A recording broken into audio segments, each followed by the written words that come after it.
for melodic heavy metal.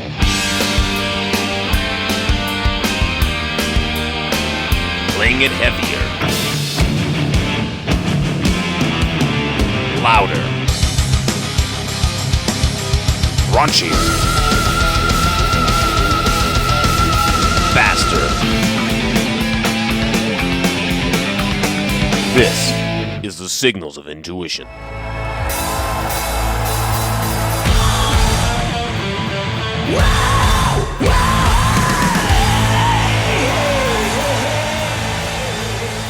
You're listening to the Signals of Intuition, your home for melodic hard rock and heavy metal. There's Pretty Maids right there from their brand new live album, Made in Japan, Future World, the 30th anniversary. That is them playing Future World, their classic album from 1987 in its entirety, as well as a couple other tracks later on in the set as well.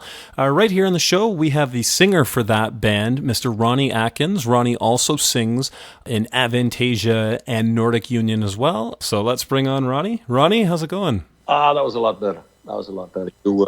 You were far away. I mean, you are far away. We are far away from each other, but you sounded like you were calling from the moon or something like that.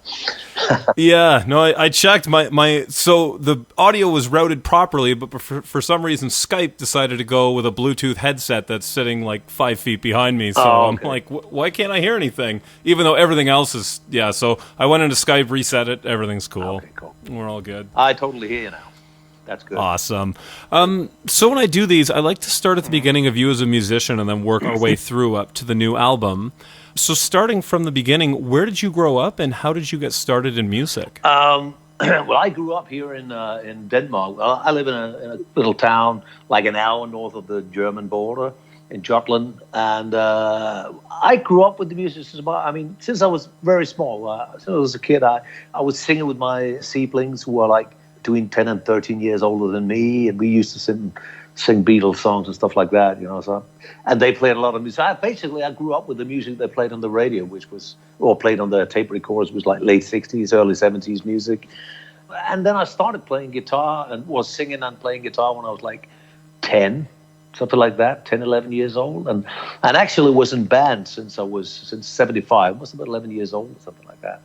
And then I just played in all various different bands, until I finally put on a note in a music store that singer needs a heavy metal band or hard rock band, because nobody in my city was playing that kind of music. And then I just had a phone call from some guys in the neighbor town, and that was Pretty Maids guys. We ended up as Pretty Maids, right? So that's how I got in contact with Ken and the rest of the guys back then. Oh, that's hilarious. Yeah, and the rest is history. How so was hard rock sort of like on the radio in Denmark and very well? Well, I guess you live close to Germany, so I guess that makes sense, that it was starting to become popular at that point, in the late 70s. Well, in Denmark, when we started out in the early 80s, 81, 82, we hardly could get a gig, because, heavy metal was a cult thing, like a kitsch kind of thing, it wasn't. That was before it went mainstream. That came when they started playing on MTV and stuff like that. We got MTV over here. That's when it kind of broke and the radio started playing heavy metal and stuff like that. But it started like around 83, 84. It became very popular in Denmark as well, but not as in America or Germany at all. Not at all. But there's always been a scene for it, and we had a following here from day one who wasn't just as big as it was a lot of other places. So, but it was hard time to get a gig back then because people had this thing, those guys are playing in nitty leather jackets and stuff. They're probably bikers, they're going to hit you and, that kind of crap. And they're violent and that kind of stuff. But it's there, and it's still here, actually, to a certain extent. It's funny, because, it seems like just through time, so much of metal is just largely misunderstood. Absolutely. Always been. It's funny, because I remember back then, if you went to see one of these middle-of-the-road names playing a hall, so there was always fist fights and stuff like that, But you very, very rarely at some point, I've never seen it at a hard rock concert. I probably have, but normally I went to a lot of hard rock. I normally went to Copenhagen to see RC, Whitesnake, and all those, whatever band played there. And there was no fights. People got their energy out and frustrations out by banging their heads, to the music, So, and I always found the rock and roll community very friendly people, basically. You see the same thing as festivals. Of course, there'll always be some jerks, I mean, you can't avoid that, but, or people that get too drunk or whatever, But in generally, I think it's a very friendly community that is there for the music. Mm-hmm. Very, very true. So you guys form Pretty Maids, and a couple years later, you guys are doing your first album, Red Hot and Heavy, which I thought was kind of interesting. I knew Tommy Hansen was involved, but I didn't realize you guys worked with Billy Cross as well as a producer, who I think for that sound seems kind of odd, because he's obviously more known as sort of like a blues, classic rock kind of guy, right? Yeah. How involved was he as a producer? Like, did Tommy kind of produce it, or did he just engineer, and what did Billy sort of do for that album? Well, actually, Billy was he was hired as a producer because we wanted an American or an English producer. And Billy Cross lived in Copenhagen. He had this band called Delta Cross Band, and he used to play with Bob Dylan and stuff like that. We just thought he was a name, I don't know why. That was the only reason, But to be honestly, when we did the Red on Heavy, Tommy was he was the engineer, but he was also co-producing it, with Billy was mainly there for the mixing sessions and stuff like that. So definitely Tommy should have a lot of credit for that album too.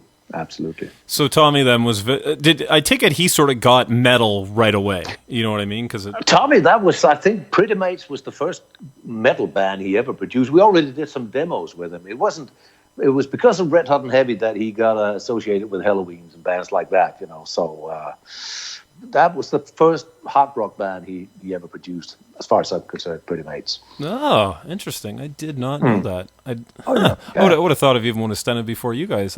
No. I can't think of any hard rock metal bands that he did before that. He used to play in a band called the Old Man of the Sea, which was kind of a Uriah Heep, Deep Purple kind of oriented band, but that was way back in the early 70s, So, and he was a great Hammond organ player himself, But no, we were the first metal band. He used to sing like pop bands and stuff like that. So, no, we were the first. Absolutely. Interesting. And then jumping ahead to the next one, the one that we're obviously talking about. Well, partially for today, but probably also you're well known, at least as far as North America is concerned, is probably Future World. So for this album, you had Eddie Kramer on board, and it's funny. I've met him at NAMM a couple times and seen a few of his lectures and whatnot. He's an interesting guy, and he's worked with everybody, Hendrix, the Beatles, Kiss, you name it. So did you, again, go for kind of a big name? Yeah. Like, I'm guessing you guys are probably big fans of a number of the bands he's worked with, eh? Yeah, because we'd heard about those guys, the Beatles, when we saw his record. No, I mean, he's done a lot of great bands in the 70s and stuff. But basically, we took it because he worked with this band called Icon, who'd done an album called The Night of the Crime, which we were... Oh, right. Yeah, great record. Yeah, absolutely great album. Danger Calling and what were they called, all those songs. It was a good album, and we were pretty hooked on that album at the time being. That was actually the main reason why we took him. And he was interested. So we also talked to a guy, an English guy, Tony Platt, who did Uriah Heep and other bands and stuff like back then, but that didn't materialize. But Eddie was up for it, and he came over here to little Denmark, and we did some pre-production. And then we went back to Woodstock up in Bearsville, and spent 3 or 4 months there, Eventually he got sacked, and because we weren't happy with the mixes and stuff and the way things, the record company weren't happy with the way things turned out, and maybe Eddie was a little, I don't know. It wasn't exactly what we expected. So we went back to Copenhagen, and Flemming Rasmussen, who did Metallica, mixed some of the songs, and then we flew to because Europe was the big Scandinavian band at the time with the Final Countdown, and we were on the same label, so the record company wanted Kevin Nelson, of course, who also was mostly known for Journey, and Kevin Nelson. So we went to Berkeley and mixed some of the more commercial songs like Love Games and Rodeo and those songs there with him. So yeah, that's how it ended up. It's so funny because the album is like sound-wise is very, very consistent. It's so fun. I never even knew Kevin was involved. I knew Flemming was involved for part of that. So the story now makes much more sense with him stepping in. I take it like you guys did. Obviously, I don't know, it was the next 4 or 5 records or something with him. Was it like largely I take it you guys have a pretty good working relationship then, eh? No, we didn't do all the albums with him. We did we did a couple of albums with him, but then we did one. Then we tried somebody else out, and then we went back to Fleming. We got a great relationship with him, but we haven't worked with him since I think since 2000 now. So I mean, you gotta get some new blood in, some people with fresh ears and stuff. But on the stuff we did with him, we did a great job, particularly on Future World on the album called Syndicate. But we worked in on 4 or 5 albums or something like that, I guess. Yeah. How do you guys do records nowadays? Like, I take it you guys don't need like an engineer to work through the entire time. Like do you guys more just do things individually and then bring it together for a mix at the end? I guess we're kind of old-fashioned to a certain extent. We're not the type of guys that sit home and do everything on Pro Tools. Definitely not me and Kenny, because we can't handle it. We can't.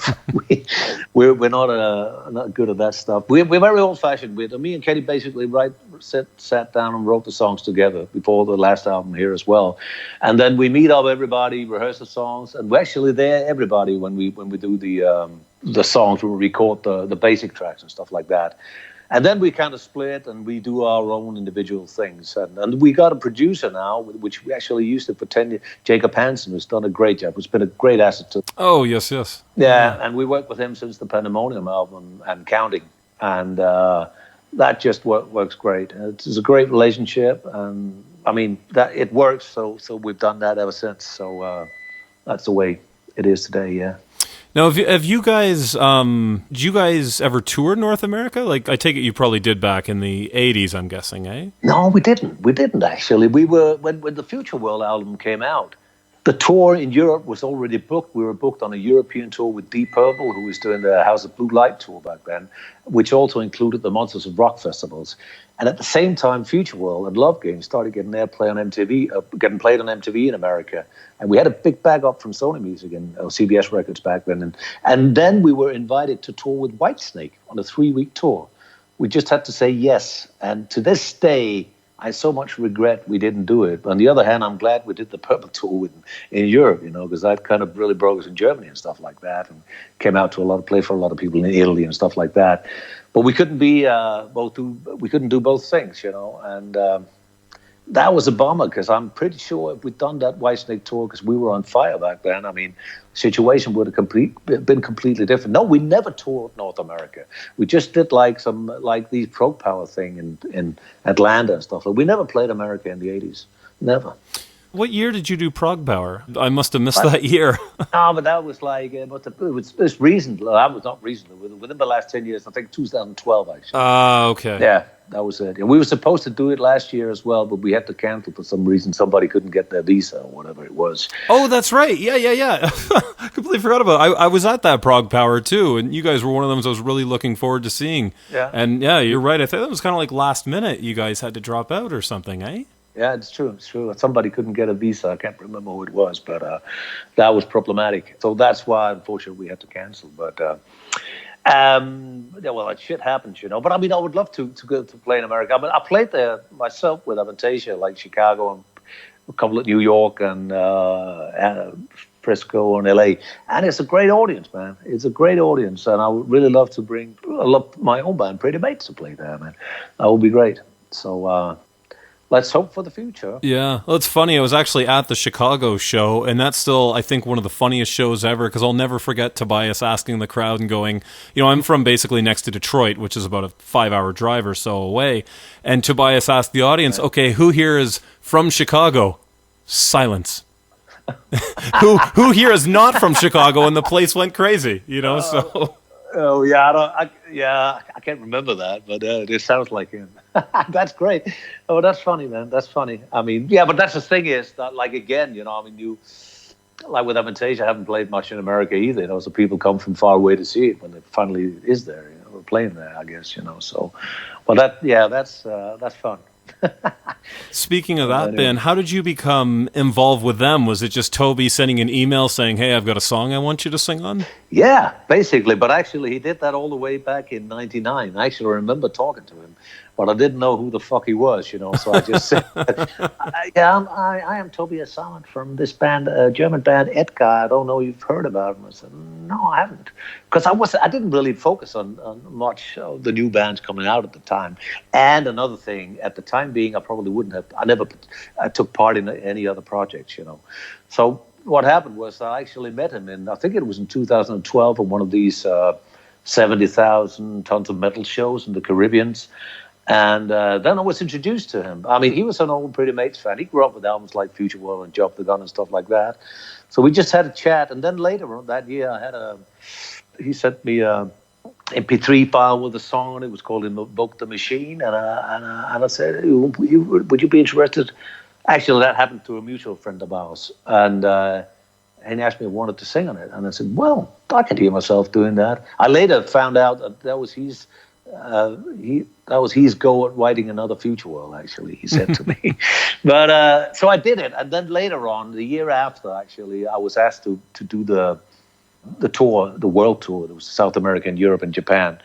I could only do Europe and Japan. I played with Pretty Maids while they were in South America. So I said, I can do the gigs I can do. And I did that. I got to say, it was a great experience. I met a lot of new friends, and to this day, they're still my friends, all of them. So it was fantastic. Since that, I've done like another 2 or 3 tours with them. And it's very good friends of mine, Toby as well, of course. So it was good fun for me to do something where I wasn't the focal point. I wasn't the man in focus all the time, and everybody has their little spot to shine. It was great. I didn't have to take on any responsibilities, not else but bringing myself on stage every night, but it wasn't me who was in focus. I wasn't the main front man. So it was a great thing, which also, after all these years of doing Pretty Maids, it was great just to do something else. So it was good fun. I never regretted doing that. Mm-hmm. It's a very, very cool show, especially to have that many musicians, and it's just seamless how it's almost every song or two, people are changing out, and so as an audience, it's fun too, because you're not just watching the same band for 3 straight hours, you're getting all these different changes, all these different dynamics and things going on, so it was an excellent show. Yeah, I very much enjoyed it. Thanks, man. Yeah, but I mean, that's the variety of the show. That's what makes it exciting, I guess, because I mean, and it's fun because, I mean, it was fun to do the tour because in America, Avantasia is not a big name. We played smaller clubs and stuff like that. But like in Germany, it was playing like 4,000 or 5,000 people. Some places, I mean, it was good with a big production and stuff like that. But anyway, didn't really matter when we played big clubs or big halls, It always worked somehow, And even though we couldn't bring the production, we always had a lot of fun. And I think you can't fool an audience, People can see that those guys up on stage are having fun, and we did. Mm-hmm. So switching gears again, a couple of years ago, you got involved with Nordic Union. Was that a Serafino thing that he put together? That was a Serafino thing, yeah. He asked me, we played the Frontiers Festival in, I think, 2014, and then he wrote me afterwards and asked me to do a project with somebody else, actually. And I won't mention any names. And I said, well, send me some music and I'll give it a listen. And I had like 10, 12 songs. And I said, well, I don't like that. I'm not going to do that. Okay, so it's okay. And then he came up with Eric Martinson. And he sent me the first two. He sent me 2 songs. One was Hypocrisy, and the other was When Death is Calling. And when I heard those 2 songs, I said, fuck, that's fucking amazing. I was thinking, like, he's a good singer, Eric Martinson. I said, what the fuck does he want me to sing on that, Well, that's what my wife said. Why were you going to sing on that? That sounds great. Oh, thank you, I said, But no, so yeah, that's how that thing came along, and then we just did the album. It's just a studio project, really, and then we did a second album, and that may be it. I don't know. They are talking about a third, but I don't know. Let's see what happens. I don't know. But it was good fun. I mean, as long as it's good songs and stuff like that, I don't mind being a part of it, It's a more lightest end of the scale, It's more melodic and stuff like that. But he's a great songwriter, and it was good fun to do. Yeah, it's very cool. I mean, I love his band Eclipse. So, I mean, it's sort of like a heavier Eclipse with you involved, so it's really cool. Yeah, but the thing is that people say, well, it sounds a bit like Pretty Amazing, but of course it does when I'm singing on it. Yeah, because I mean, people, that's it. I mean, what can you do? I mean, if I think that's very typical, But and the same people say about, I mean, Eclipse and Nordic. I mean, he writes the way he writes, And it says Eric Martinson all over because that's the way he writes, But I think he's a great songwriter, write great hooks and good melody maker, man. Absolutely. And a super nice guy on top of that. So it was fun doing. Absolutely. Oh, very, very cool. Yeah, I said a quick hello to him at Prog Power last year, I think. Really nice guy. But yeah. Yeah, absolutely. Absolutely. Cool. All right, so let's jump ahead to the new album you guys are promoting right now. Yet another another album in the pantheon of rock called Made in Japan, of course. But again, Made is spelled like Pretty Maids. Yeah, so. But that was the whole joke about it, I mean, it was just a little game of words. I mean, Made in Japan is the Purple thing is probably the most classic live album for me, anyway. So it's just like it says, I mean, Made in Japan. Why not? Just for the fun of it, Recognizable title anyway. Right? Very true. Tell me about the sort of live recording of this. You guys did it in Japan. How do you find those audiences as opposed to Europe or Well, I guess you only know North America so much, but how do you find it Japan as opposed to European audiences? Oh, well, I don't know. I mean, it's just something. I mean, let me put it this way. I always said, like, that was the first time I came to Japan back in '90. On the Jump the Gun tour, it's probably the closest I've ever been to being the Beatles. I mean, it's pretty hysteric. I remember when we walked out of the custom, came through with a big iron door. There was like 200 fans there, screaming, standing with flowers and gifts and dolls and what do I know. We never experienced that before. Of course, we experienced fans and wanted autographs and stuff and waiting backstage and stuff like that. But this was something. It was crazy. And then 2 years on, it went absolutely ape shit over there when we did the Syndicate album. I had a hit with this Please Don't Leave Me song. But since that, Japan has always been something special. I mean, what can I say? They're very, very, very dedicated, and very, very loyal, as long as you deliver some good music, and they've been there ever since day one. Maybe, I mean, hard rock and metal, the scene is not as big as it used to be in the 80s and the beginning of the 90s, but we can still play for 1,000, 1,200 people or something like that over there. That's pretty cool. So I have a special relationship with Japan, and I think a lot of hard rock and heavy metal bands have, from Germany, from America, whatsoever, because it's always been a great market for this kind of music. It's very funny too, because I know a lot of bands, sort of like Pretty Maids, who had maybe a small hit or two, never kind of hit Iron Maiden levels, but when they go to Japan, all of a sudden it flips, and it's like you sort of walk into Bizarro world where. It's like the fans are just ravenous for the music. Yeah, absolutely. But as I said, they're very dedicated, to it somehow, And it's like when you don't see that. It's very emotional sometimes.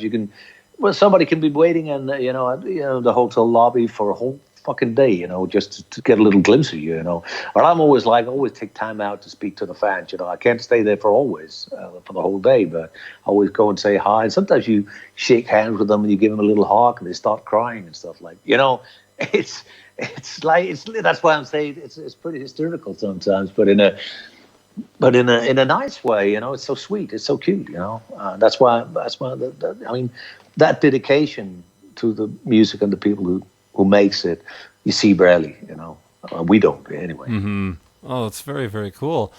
Okay, so besides this live album you guys obviously have out now, what's next in the pipeline for you? Is there any talk for doing a new Pretty Maids or, future involvement with Avantasia, that kind of thing? What do you have sort of coming up in the pipeline? Well, there was a lot of plans a couple of months ago, but you're saying I've been sick, for quite a while now, so everything's been kind of in limbo. And then this Corona thing came on top, So I don't really know nobody knows right now what's going to happen because of this virus thing. When can we play live again? All I can say is that we hope to go out and play live, as soon as possible. But I doubt it's going to be this year. I mean, I think everything will be closed down. I spoke to some agencies recently, and they said they'd open up. Earliest February, March next year in Germany. That's what they say. Maybe smaller places, 200 people, and with every second seat, it would be sit-down concerts, So, I mean, it's so hard to say, And I mean, now next year, everybody want to go out and play. And everybody can't go out and play because there's simply not venues enough. And I doubt that people have money enough to go and see all these concerts. But let's see what happens. And as for Avantasia, let's get back to Pretty Maids here. We haven't played one single gig to promote the Undress Your Madness album that came in November. So the first thing we're going to do is go out and play live before even considering a new album. We might do something. We have 40th anniversary pretty soon. So we might do maybe not a whole album, but some special things.